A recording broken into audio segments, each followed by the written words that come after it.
Hari itu, aku mulai kerja pagi.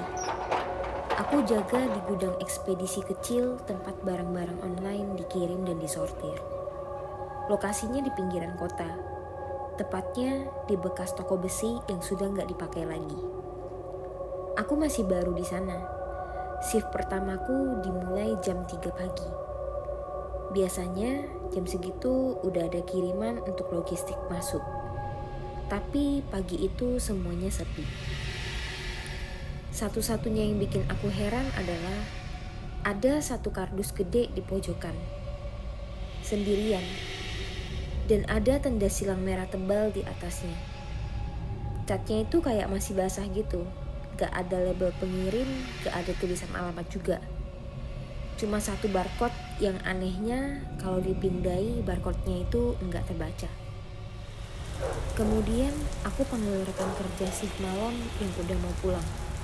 Dia lihat kardus itu, terus mukanya langsung pucat. Tanpa bilang apa-apa dia ngeloleh pergi.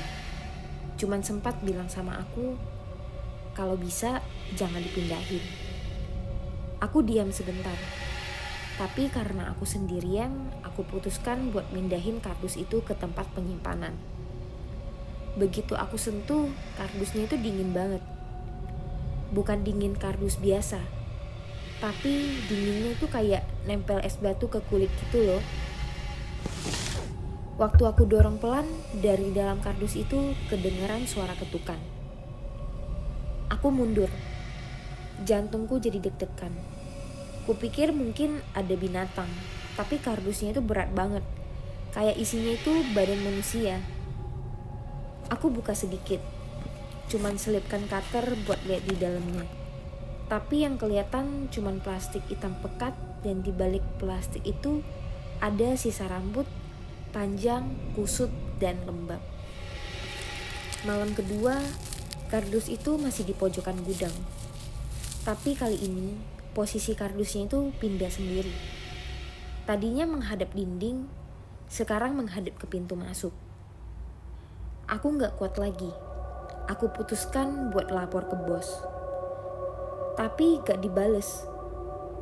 Malamnya aku tinggalin kardus itu di luar gudang. Besoknya pas balik kerja, kardus itu udah balik lagi ke dalam. Dan sekarang ada tulisan merah besar di bagian sampingnya. Tulisannya itu jangan dibuka sebelum dipanggil. Kemudian aku mulai cari tahu. Aku tanya-tanya ke pekerja lama yang udah resign. Akhirnya ada satu orang yang balas dan bilang, "Kamu buka kardus itu. Jangan sentuh apapun. Karena kalau kamu sudah dengar ketukannya, artinya kamu yang berikutnya."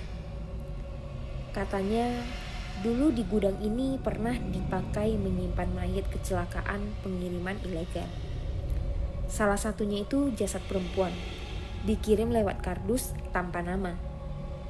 Dan katanya, sebelum kardus itu tiba, penerima selalu dapat telepon tengah malam, telepon kosong. Begitu diangkat, cuma ada suara napas berat aja. Sejak saat itu, tiap malam di jam 2:11, HP-ku selalu berdering. Nomor tanpa nama, dan tiap kali aku angkat, suaranya yang sama. Sekarang kardus itu ada di pojok di ruang istirahat. Sudah ada bercak merah merembes keluar dari bawahnya. Aku udah coba keluar dari kerjaan ini. Tapi tiap aku keluar rumah, ada satu kardus kecil yang selalu muncul di depan pagar rumahku. Ya warnanya beda-beda, tapi selalu ada tanda silang merah.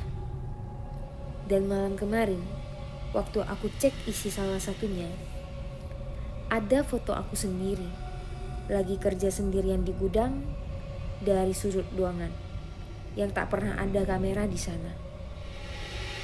Aku tahu, aku gak bisa kabur. Karena waktu aku tanya ke mantan pekerja sebelumnya, semua yang pernah lihat isi kardus itu gak pernah benar-benar pergi.